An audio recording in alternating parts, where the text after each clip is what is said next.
What is death? On the highlands of Ganzi, a Tibetan region in western China, we were invited to witness a sky burial.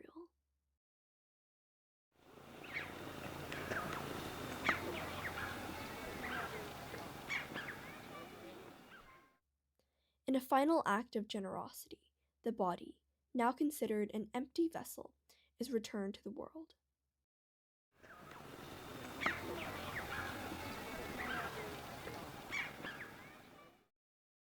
Here, death is not hidden from view. People face it with calmness and acceptance.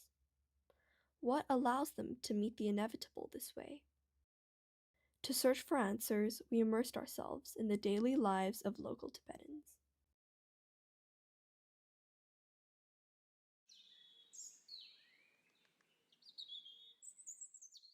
Yang Yi, a local resident of Dege County, welcomed us into her home. Inside, her walls are filled with images of devotion, centered around a small family altar. She greeted us with steaming butter tea, homemade snacks, and naija soup made from yak milk, gestures of warmth that are part of daily life here.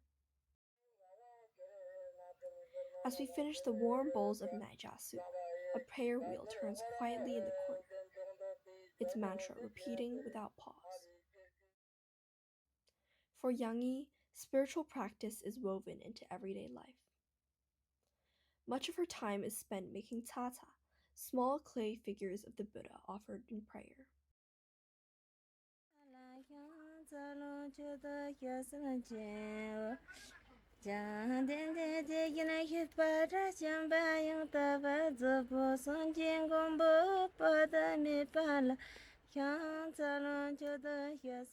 Every morning, she presses clay into wooden molds, forming rows of tiny Buddha images that dry slowly in the open air. Some will be placed at sacred sites. Others are given to families who have lost loved ones or to those seeking healing and good fortune. 没事，这个没事。我们什么时候空了就，我觉得我今天不去上山挖什么草药的时候，我可以打这个擦擦香，然后我可以这方面也是他们给我的福了。She never asks for money. It simply makes her happy.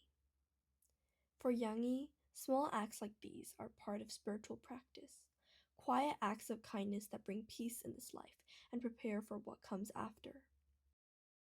When we asked Yang Yi what she hopes for after death, she answered without hesitation. 从小，我妈妈也是教我的，我奶奶也是教我的，去极乐世界是最好的事情。我们要就是要怎么说啊？他们就是教我的说，不能杀生啊，不能害别人啊，然后再做好事情啊，这样。Yang Yi introduced me to Grandma Lamo, another resident of Dege. She spent many years herding yaks in the mountains that surround this valley, where life followed the rhythms of the land. Now that she is too old to herd yaks, her life moves at a quieter pace. Much of her time is devoted to sewing prayer flags and reciting mantras. She takes out a stack of prayer flags she has spent months making and excitedly shows us how they will flutter once raised on a prayer pole. Some will be hung at the next village gathering, while the rest are shared with friends and neighbors. For Grandma Lamo, thinking about death is not something distant. It quietly shapes how she chooses to spend her days, in patient, deliberate moments like these. For her, awareness of life's end does not diminish life, but gives each day a quiet sense of purpose.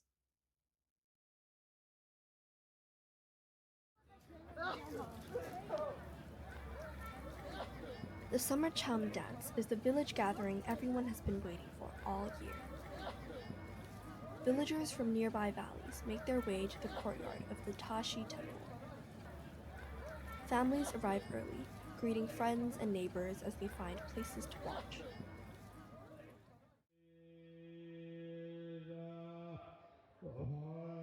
Soon, the dancers appear. Wearing elaborate masks and layered robes, they move in slow, deliberate steps across the courtyard. Cham, also known as the sacred Vajra dance, has been practiced in Tibetan Buddhist monasteries for centuries.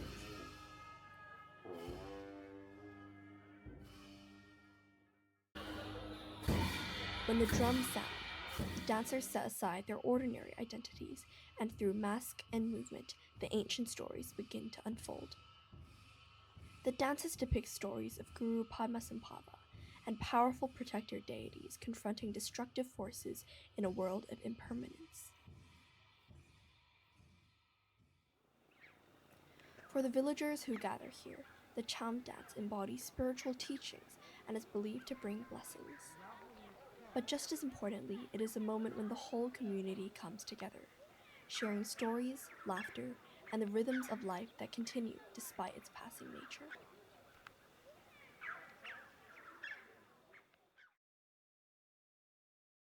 The stories told in rituals like Cham are also preserved in another way. In the quiet Dege Parkhang, faith takes shape through human hands. For centuries, artisans here have carved and printed Buddhist scriptures using traditional woodblock techniques. Each page begins as a carefully carved block of birchwood. Ink is pressed on a paper, one sheet at a time.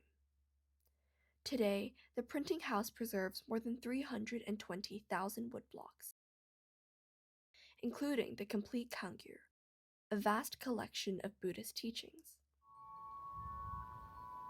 The work here continues as it has for generations. To protect the ancient woodblocks from fire, lamps are forbidden inside.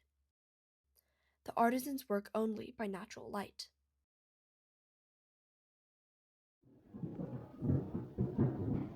In the dim rooms of the archive, rows of wooden blocks hold centuries of teachings, waiting to be printed and carried into homes, temples, and daily practice.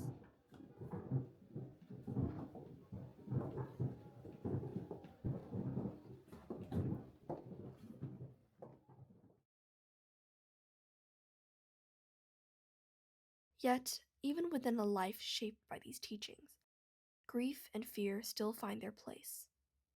Drolma is a college student from Gansu and has practiced Buddhism since childhood. Like many Tibetan villagers we met, she is mindful of preparing for death. Despite the teachings she has grown up with, she admits that she is still afraid of dying. And when she speaks about the passing of her grandmother, her voice begins to break. In that moment, grief and faith exist together. The Surtar Buddhist Institute, one of the largest centers of Tibetan Buddhist learning, sits high in the mountains of Gansu. There, we met Lama Tabu, who has been studying at the institute since he was 15. Before we left, he gave us a gift, a text on Phowa, a practice for preparing the mind at the moment of death.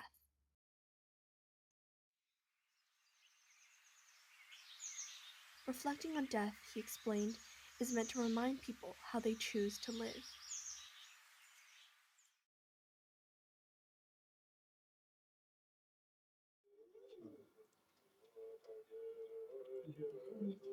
What comes after this life?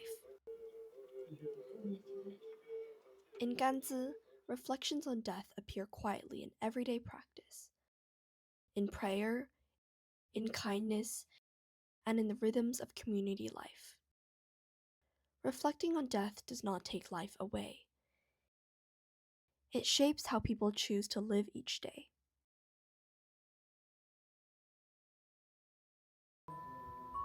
In that quiet space between living and ending, kindness and peace quietly take root. High above, vultures circle where sky meets earth, their wide arcs tracing the cycle of life and death. In that quiet motion, life and death move together, part of the same unfolding.